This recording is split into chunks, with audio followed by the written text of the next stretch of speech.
Hey everyone, after this cover of My Shepherd by Blanchfill, I'm going to show you that fill and why it intentionally doesn't land like you would expect. Enjoy.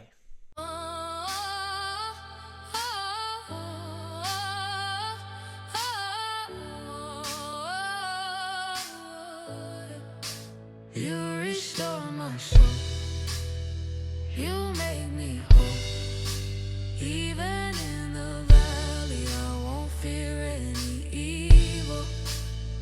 Your rod and staff, they comfort me. You're always here, surrounding me. The Lord is my shepherd. I shall not want. In green pastures, rest is what I got.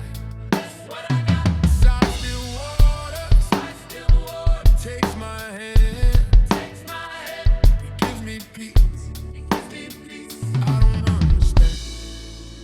You restore my soul. You make me whole. Even in the valley, I won't fear any evil.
Restore my soul.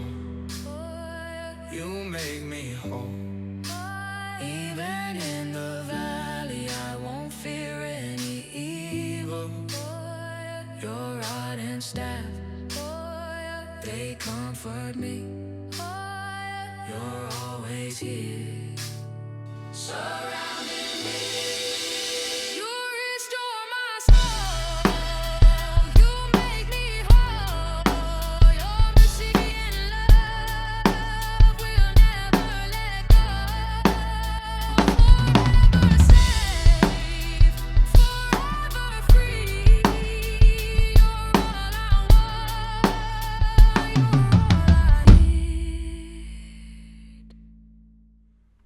Okay guys, so I just wanted to share with you the original and how the original goes. So this song is by Blanchfill, My Shepherd. I think it's a really cool song. After the fact, after I've recorded this cover, I realize he has used some AI to with some of the parts. That's a conversation for a whole nother time, but I don't think he's actually singing the song. I think they're AI voices, which is pretty cool, but in some ways, anyways, we won't get into all of that. But here, we'll just listen to this original right here, and you'll hear where the drums cut out, and then they come back in on the beat too. So check this out.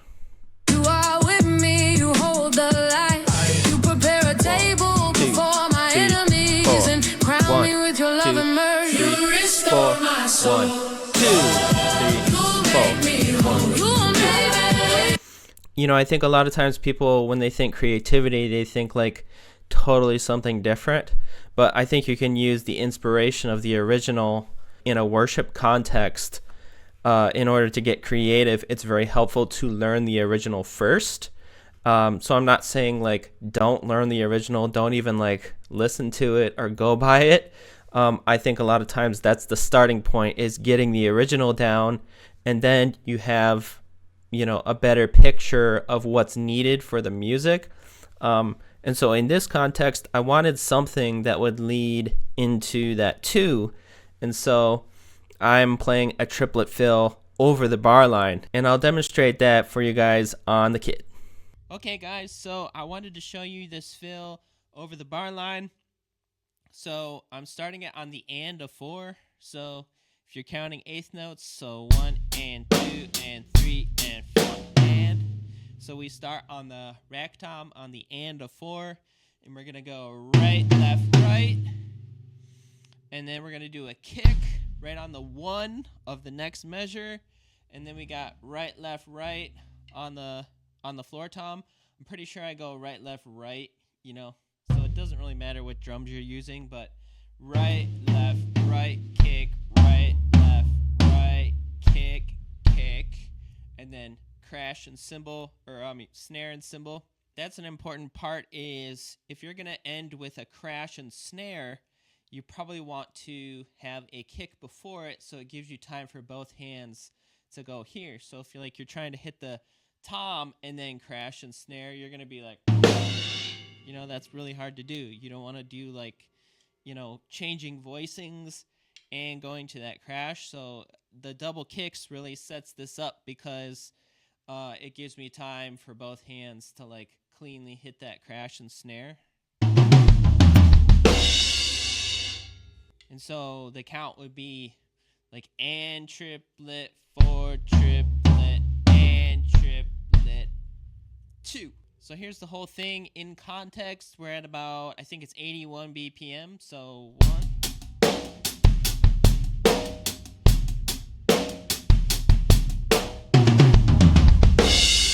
At the end of the day, drummers, this fill didn't come from copying someone else's part. It came from a system that helps drummers get more creative with your fills and grooves.